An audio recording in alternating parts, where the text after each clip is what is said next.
Renungan pagi menjadi Putra dan Putri Allah oleh Ellen G. White, 30 September 2021. Mari kita berdoa.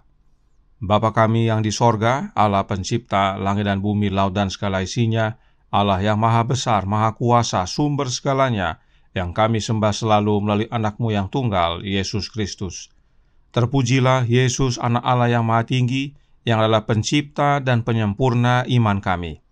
Pada pagi hari ini kami bersyukur boleh bangun dan berbakti, dan sebagaimana membaca dan mendengarkan nasihat firman-Mu, kiranya ini menjadi pembaharuan bagi masing-masing kami untuk menjadi juru kabar Injil di dunia ini. Beserta kami sepanjang perbaktian ini, kehendak-Mu yang jadi. Ampun kami akan dosa dan salah, karena kami berdoa hanya dalam nama anak Allah yang tunggal, Yesus Kristus, yang adalah Tuhan dan Juru Selamat kami. Amin. Renungan hari ini akan dibacakan oleh Saudara Benedikto Silitonga. Silahkan Saudara Ben. Terima kasih, selamat pagi. Judul renungan pagi kita tanggal 30 September adalah Apabila Injil sudah dikabarkan kepada semua. Ayatnya terdapat dalam Matius 24 ayat 14. Dan Injil kerajaan ini akan diberitakan di seluruh dunia menjadi kesaksian bagi semua bangsa. Sesudah itu barulah tiba kesudahannya. Sama seperti Bapa mengutus aku, demikian juga sekarang aku mengutus kamu. Kita harus memberikan kesaksian yang pasti akan kebenaran sebagaimana ada di dalam Yesus, seperti halnya Kristus dan para rasulnya. Mempercayai efisiensi Roh Kudus, kita harus bersaksi tentang belas kasihan, kebaikan, dan kasih juru selamat yang disalibkan dan bangkit itu, dan dengan demikian menjadi perwakilan yang melaluinya kegelapan akan diusir dari banyak pikiran dan menyebabkan ucapan syukur dan pujian naik dari banyak hati kepada Tuhan. Ada pekerjaan besar yang harus dilakukan oleh setiap putra dan putri Allah. Orang-orang yang tidak mau menerima pekabaran peringatan terakhir yang dikirim ke dunia kita akan memutarbalikkan kitab suci. Mereka akan menyerang tokoh itu dan membuat pernyataan palsu sehubungan dengan iman dan doktrin para pembela kebenaran Alkitab. Segala cara yang mungkin akan dilakukan untuk mengalihkan perhatian. Pertunjukan, permainan, pacuan kuda, dan berbagai jenis hiburan lainnya akan diadakan. Kuasa yang hebat dari bawah akan menggerakkan mereka untuk menentang pekabaran yang dari surga. Mari kita bersatu di bawah panji Raja Immanuel, dan dalam nama dan kekuatan Yesus menekan pertempuran itu berakhir. Ada banyak jiwa yang binasa. Mereka harus mengetahui ketentuan keselamatan. Banyak yang tampaknya terkubur dalam kegelapan ketidaktahuan, tertanam di balik penghalang yang tak terkalahkan. Tetapi ingatlah bahwa kecerdasan surgawi bekerja dengan manusia. Roh Kudus dapat menembus benteng ketidakpercayaan. Yesus sedang memimpin pasukannya ke medan pertempuran. Jenderal kita memimpin kepada kemenangan. Ketika para anggota jemaat Allah melakukan pekerjaan yang telah ditentukan baginya di ladang-ladang yang membutuhkan, di dalam dan di luar negeri, untuk memenuhi tugas Injil, seluruh dunia akan segera diperingatkan, dan Tuhan Yesus akan kembali ke bumi ini dengan kuasa dan kemuliaan besar. Allah akan melakukan pekerjaan itu jika kita mau memberi diri kita sebagai alatnya. Terima kasih, Tuhan Yesus memberkati. Terima kasih atas penata layanan Saudara Ben. Tuhan Yesus memberkati. Selamat pagi saudaraku dalam Tuhan. Ayat inti renungan hari ini berkata, dan Injil kerajaan ini akan diberitakan di seluruh dunia menjadi kesaksian bagi semua bangsa. Sesudah itu barulah tiba kesudahannya. Markus mencatat ayat yang serupa dalam Markus 16 ayat 15 yang berbunyi, lalu ia berkata kepada mereka, pergilah ke seluruh dunia, beritakanlah Injil kepada segala makhluk. Roh Nubuat menjelaskan tentang ayat ini dalam buku Kerinduan Segala Zaman bab 86 yang berjudul Pergilah mengajar segala bangsa. Dalam paragraf pertama yang terdapat dalam halaman 472 dikatakan, Berdiri hanya selangkah dari tahtanya di sorga, Kristus memberikan perintah itu kepada murid-muridnya. Karena itu, pergilah, jadikanlah semua bangsa muridku. Pergilah ke seluruh dunia, beritakanlah Injil kepada segala makhluk. Markus 16 ayat 15. Berkali-kali perkataan itu diulangi agar murid-murid dapat mengerti maknanya. Murid-murid harus bekerja bersama-sama dengan penebus mereka dalam pekerjaan menyelamatkan dunia. Dikatakan murid-murid harus bekerja bersama-sama dengan Yesus dalam mengabarkan Injil kepada dunia. Mengapa harus bekerja bersama Yesus?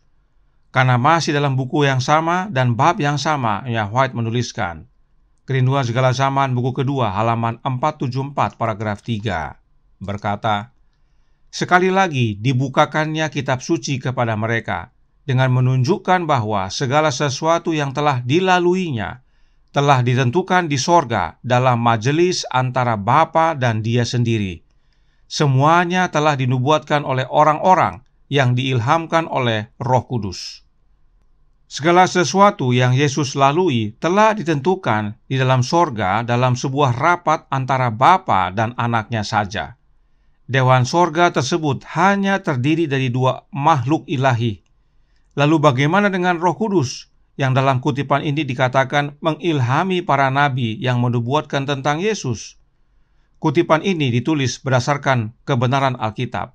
Mari kita baca. Yang pertama, Zakaria 6 ayat 13 yang berbunyi, Dialah yang akan mendirikan bait Tuhan dan dialah yang akan mendapat keagungan dan akan duduk memerintah di atas tahtanya.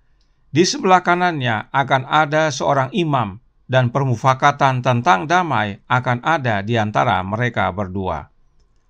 Permufakatan tentang damai adalah rencana keselamatan, dan hal itu ada di antara mereka berdua. Siapakah mereka berdua itu? Tuhan dalam huruf besar yang adalah Allah Bapa, dan seorang imam di sebelah kanan Bapa, yaitu Anaknya. Jadi, rencana keselamatan itu dirancang oleh dua oknum ilahi saja, yaitu Allah Bapa dan Anaknya. Dan tentang rencana keselamatan ini telah diilhamkan oleh Roh Kudus kepada para nabi untuk dinubuatkan kepada umat-umat Allah. Roh Kudus yang mana? Petrus menjawab dalam 1 Petrus 1 ayat 11 yang berbunyi, dan mereka meneliti pada saat yang mana dan yang bagaimana yang dimaksudkan oleh Roh Kristus yang ada di dalam mereka, yaitu Roh yang sebelumnya memberi kesaksian tentang segala penderitaan yang akan menimpa Kristus dan tentang segala kemuliaan yang menyusul sesudah itu. Jelas bahwa roh yang diam di dalam para nabi itu adalah Roh Kristus. Jadi, Roh Kudus yang memberikan ilham bagi para nabi adalah Roh Kristus. Itu sebabnya bila kita kembali ke buku Kerinduan Segala Zaman tadi, dikatakan dalam halaman 477 paragraf 2, yang berbunyi, Ia mengadakan persediaan penuh untuk meneruskan pekerjaan itu, dan Ia sendiri bertanggung jawab atas kemajuannya. Selama mereka menurut sabdanya dan bekerja bersama-sama dengan Dia, mereka tidak dapat gagal. Yesus akan kembali ke sorga. Namun Yesus berkata bahwa Dia sendiri bertanggung jawab atas kemajuan pekerjaan pengabaran Injil, dan bahkan Yesus akan bekerja bersama-sama dengan kita. Dan tidak hanya itu, Yesus bahkan berkata dalam paragraf yang sama, Pergilah ke bagian yang paling jauh dari bulatan bumi yang berpenghuni, tetapi ketahuilah bahwa aku pun akan hadir di sana. Bekerjalah dalam iman dan keyakinan, karena aku sekali-kali tidak pernah akan meninggalkan kamu. Tidak heran pekerjaan pengabaran Injil pasti berhasil, sebab Yesus hadir bersama kita dimanapun kita mengabarkannya, bahkan sampai ke tempat yang jauh sekalipun. Bagaimana caranya? Masih dalam buku yang sama dan bab yang sama, Roh Nubuat berkata, Kerinduan Segala Zaman, buku kedua, halaman 485, paragraf 2. Persediaan sorga yang tidak habis-habisnya adalah tanpa batas. Kristus memberi mereka napas rohnya sendiri, hidup dari kehidupannya sendiri. Jelas sekali saudaraku dalam Tuhan, jika kita mau izinkan Roh Nubuat menjelaskan dirinya sendiri, Meski Yesus nantinya kembali ke sorga, tetapi Yesus tetap hadir bersama-sama murid-muridnya melalui kehadiran Roh-Nya. Sebab Yesus sendiri telah berjanji untuk menyertai kita sampai kepada akhir zaman. Dan Yesus sendiri yang pastikan kemajuan pekerjaannya dan hadir bersama kita dimanapun kita berada dalam mengabarkan Injil. Itu sebabnya renungan hari ini berkata dalam Menjadi Putra dan Putri Allah halaman 289 paragraf 3. Berkata, Roh Kudus dapat menembus benteng ketidakpercayaan. Yesus sedang memimpin pasukannya ke medan pertempuran. Jenderal kita memimpin kepada kemenangan. Apakah ada dua oknum yang dinyatakan dalam kutipan ini? Tentu tidak. Roh Kudus yang dimaksudkan adalah Roh Kristus.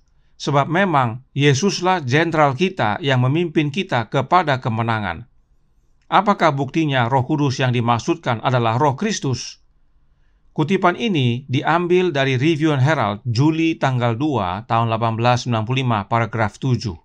Nah, mari kita baca paragraf 2 yang berkata, ada orang-orang di semua kota kita yang tidak pernah menerima kebenaran disajikan kepada mereka, yang belum mendengar pesan peringatan tentang kedatangan Tuhan yang segera, yang belum mendengar bahwa akhir dari segala sesuatu sudah dekat, kecuali para utusan pergi kepada mereka dalam Roh Kristus.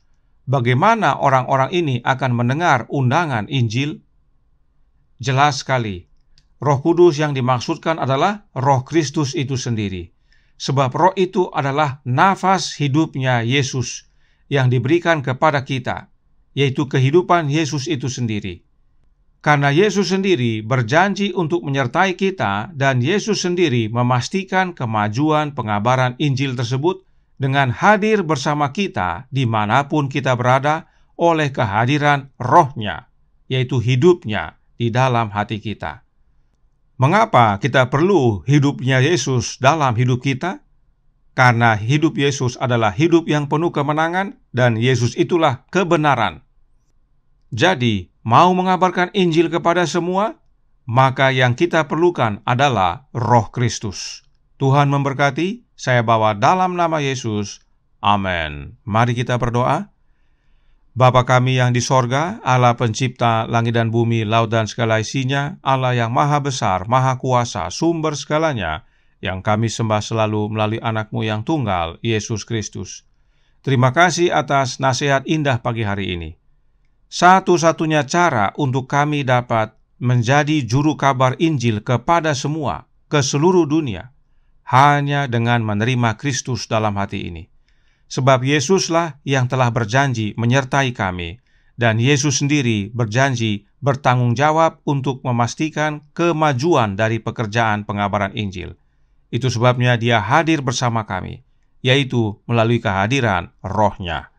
Karenanya, tolong kami ya Bapa, curahkan Roh anak-Mu dalam hati ini, jadikan kami saksi-Mu yang penuh kuasa untuk kabarkan Injil kepada semua. Beserta kami sepanjang hari ini kehendak-Mu yang jadi, ampun kami akan dosa dan salah, karena kami berdoa hanya dalam nama Anak Allah yang tunggal, Yesus Kristus yang adalah Tuhan dan Juru Selamat kami. Amin.